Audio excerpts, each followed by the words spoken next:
ini seolah-olah kita melawan arus. Maka benar kalau dulu ada istilah guru kencing berdiri, murid kencing berlari. Itu dulu 30 tahun, 50 tahun dulu mungkin boleh pakai kata-kata itu. Tak mengapalah pula sama-sama kencing, guru kencing, murid kencing, cuman beza kencing saja. Tak ada siapa yang rugi pun, cuman guru kencing berdiri, murid kencing berlari. Sekarang tak boleh. Guru kencing berdiri, murid mengencingi guru. Habis. Parah, teruk dah. Guru memang kena belasah. Ini yang terjadi. Nak ubah, rasanya kiamat sajalah yang boleh mengubah segala-galanya ini. فَهَلْ يَنْظُرُونَ إِلَّا السَّاعَةَ أَنْ تَأْتِيَهُمْ بَغْتَةً فَقَدْ جَاءَ أَشْرَاطُهَا فَأَنَّى لَهُمْ إِذَا جَاءَتْهُمْ ذِكْرَاهُمْ. Tiadalah yang mereka sedang nantikan melainkan datangnya kiamat, dan kiamat akan datang dengan tiba-tiba. Sedangkan tanda-tandanya telah nyata. Saya ingin menyampaikan kepada kita semua, ini tanda-tanda kiamat, ini akhir zaman. Kita hidup di penghujungnya zaman, di penghujungnya hari. Ya, hari ini sudah tua, zaman ini sudah tua, tua. Ya, tua. Pada zaman Rasulullah SAW di Isra dan di Mi'rajkan bersama dengan Jibril, Rasul melihat ada seorang wanita tua menyeru, memanggil namanya Muhammad. Hampir saja Rasul menoleh ke arah suara yang memanggil menyerunya. Ditepis oleh Jibril, jangan kau berpaling dan jangan kau menoleh ke arah suara itu, hai Muhammad. Suara apa gerangan, hai Jibril? Itu suara dunia. Wanita itu tua sebenarnya, sudah nenek-nenek, cuman karena gayanya saja. Orang tua berlagak bosia, gayanya gaya bosia, padahal dia tua sebenarnya. Muhammad, itulah dunia. Dunia sudah tua. Yang kelihatan remaja dan muda itu karena make upnya saja. Zaman itu pun Jibril memberitahu, ini sudah tua, zaman ini sudah tua, hari ini sudah tua, dunia ini sudah tua, Tuhan. Alamat tuanya kita lihat. Orang tua dikenal dengan tanda-tandanya, sudah sering sakit-sakit, sudah batuk-batuk. Dah tua. Alamat tua itu sudah nampak, sudah sering sakit-sakit, badan lemah, uzur, itu tua. Dunia sudah tua, sudah banyak penyakitnya dah. Ya, mungkin sudah tak ada dokter yang boleh obatkan, sudah tidak lagi ada obat yang boleh sembuhkan. Dah tua. Umur kita pun sudah umur tua dah. Saya pun dah 60 tahun dah, tua dah. Kalau bayi baru lahir umur seminggu itu duha. Kalau anak-anak remaja umur 11, umur 20 tahun itu duha. Itu saya ulang, kalau bayi baru lahir umur seminggu itu subuh. Kalau remaja umur 11, 20 tahun itu duha. Orang-orang dewasa umur 40, 50 itu zuhur dah. Zuhur. Kita yang dah 60 ke atas ini bukan zuhur lagi, asar. Asar pun bukan awal waktu, tapi dah 6.45. Dekat nak maghrib dah. Dekat nak maghrib. Sudah tua. Ini dunia sudah tua. Nak faham, mari nak faham. Ini dunia sudah tua. Kita sedang menunggu satu lagi alamat, satu lagi tanda. Apa itu? Tanda-tanda kiamat yang besar. فَهَلْ يَنْظُرُونَ إِلَّا السَّاعَةَ أَنْ تَأْتِيَهُمْ بَغْتَةً فَقَدْ جَاءَ أَشْرَاطُهَا فَأَنَّى لَهُمْ إِذَا جَاءَتْهُمْ ذِكْرَاهُمْ. Selepas tanda-tanda kiamat yang kecil akan menyusul tanda-tanda kiamat yang besar. Apa dia? akan muncul satu kaum yang disebut oleh Quran sebagai Ya'juj dan Ma'juj. Konon tempat di mana Ya'juj dan Ma'juj itu berada hari ini pun telah dikesan di antara dua bukit dalam sebuah lubang yang dipagar oleh tembok tebal, membuktikan kebenaran bahwa memang pernah berlaku dalam sejarah tamadun kehidupan manusia ini dua bangsa yang kerjanya merusak.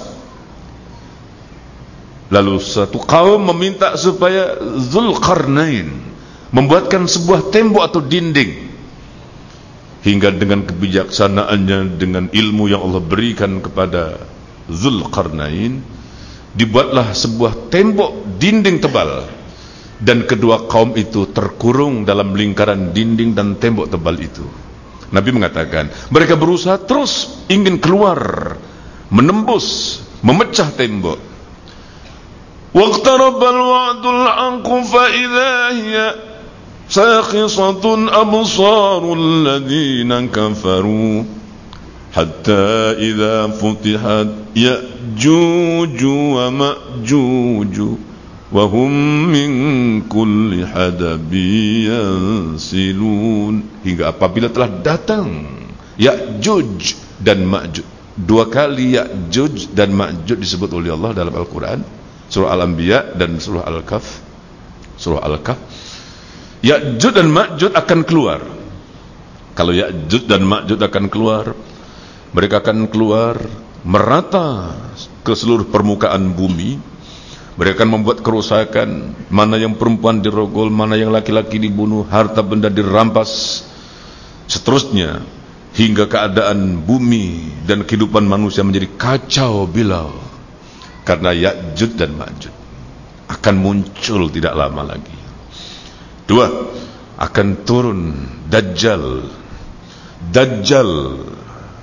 yang akan menyebarkan kebohongan, mengibarkan bendera kebohongan dan kepalsuan. Konon Dajjal itu ada 300. Setiap Dajjal akan disusuli oleh Dajjal yang lain, hinggalah akan datang Dajjal yang sebenarnya di akhir zaman nanti. Matanya sebelah sipit dan yang sebelahnya lagi buta. Dajjal akan datang membawa api dan air. Dajjal akan mengaku sebagai Tuhan. Dajjal akan berjalan dari satu pulau ke pulau, dari satu benua ke satu benua. Hampir tidak ada sebuah rumah pun melainkan Dajjal akan mengetuk dan masuk ke dalam rumah itu. Dajjal akan mengatakan, akulah Tuhanmu. Kepada sesiapa yang mau mengakui Dajjal sebagai Tuhannya akan dibiarkan dan menjadi pengikutnya, tetapi siapa yang menolak dan engkar akan dibakar. Nabi memesankan, jikalau kamu dipaksa untuk mengakui Dajjal sebagai Tuhan, kamu tolak permintaannya, walaupun kamu selepas itu akan diseksa. Ingat, apinya Dajjal adalah surganya Allah, dan airnya Dajjal adalah nerakanya Allah. Konon, Allahu alam, hari ini Dajjal itu telah muncul di bumi bagian India. Apa yang kita kenal, wallahu alam ya, ini satu penemuan. Sai Baba orangnya mirip sama betul dengan ciri-ciri Dajjal yang disebutkan oleh Rasul. Sai Baba ini seorang lelaki yang mempunyai kehebatan luar biasa. Kebetulan matanya juga sipit dan buta sebelah.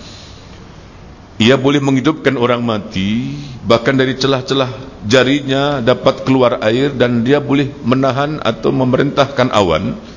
Dia boleh berjalan dari satu tempat ke satu tempat. Ramai hari ini yang telah menjadi pengikut Sai Baba. Wallahu alam kebenarannya, hanya Allah yang tahu. Dajjal akan muncul.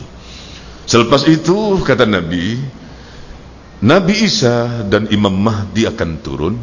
Keduanya saling bantu-membantu mengalahkan dan memerangi Dajjal, memberantas Ya'juj dan Ma'juj.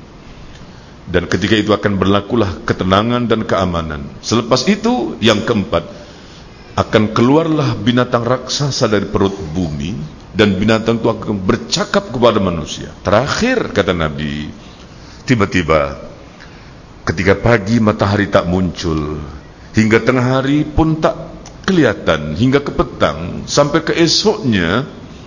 Seterusnya, manusia pun heran, mengapa matahari tidak terbit? Ketika keesokannya sekali lagi, matahari tak terbit, dan kemudian keesokannya lagi, terbit matahari, tapi bukan dari sebelah timur, matahari terbit dari sebelah barat. Ketika itu, tidak lagi ada gunanya iman bagi orang yang sebelumnya tak pernah beriman, dan tidak lagi ada gunanya amal soleh bagi orang-orang yang sebelumnya tak pernah beramal soleh. Kiamat pun terjadi. Kita sedang menunggu ini, tuan-tuan, puan-puan. Bumi tidak selamanya tegak, tidak selamanya kokoh. Langit tidak selamanya kokoh. Keduanya akan dihancurkan oleh Allah. Sebagaimana ketika Allah pertama menciptakannya dengan kalimat kun, maka begitulah Allah akan menghancurkannya dengan kalimat kun. Yauma natwis samaa'a ka-ta'yi sijilli lil kutub kama bada'na awwala khalqin nu'idu. Pada hari itu Allah akan melipat langit sebagaimana lipatan-lipatan kertas. Sebagaimana kami menciptakan pada permulaannya, begitulah kami akan mengulanginya. Dengan kalimat kun Allah menciptakan, dengan kalimat kun kehancuran akan terjadi. Wa nufikha fis suri fa fazi'a man fis samawati wa man fil ardi illa man syaa Allah. Tiupan sangkakala pada hari itu menjadikan hancur yang di langit, hancur yang di bumi.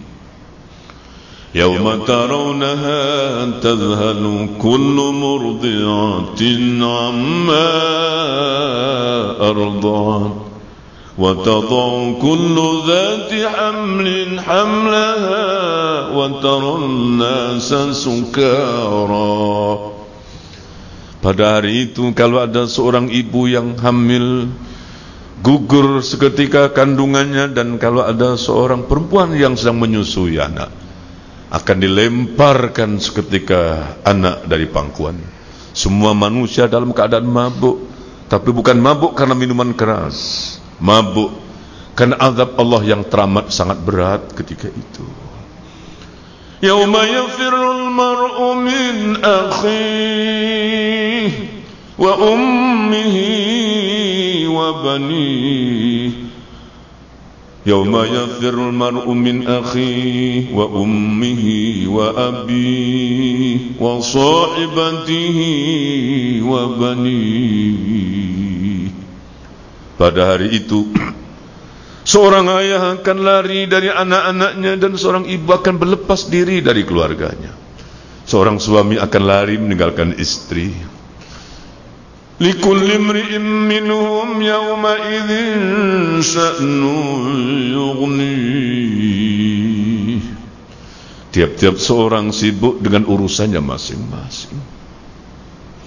Yawaddul mujrimu law yaftadi min adzabi yawmi idzin bibani. Orang-orang yang berdosa ingin kiranya dapat menebus dirinya dengan apa yang dia miliki. Apa yang dia miliki? Kalau perlu ditebus dengan anak-anaknya, wa sahibatihi wa akhi. Kalau perlu istrinya, suaminya, saudara-saudaranya, wa fasilatihi allati tuwi. Biarpun dengan semua harta kekayaan yang dia milikinya. Seorang ibu lebih suka mendengar anaknya masuk neraka. Ibu, anak ibu masuk neraka. Si ibu menjawab, biarlah, biarkan dia masuk neraka, asalkan aku selamat.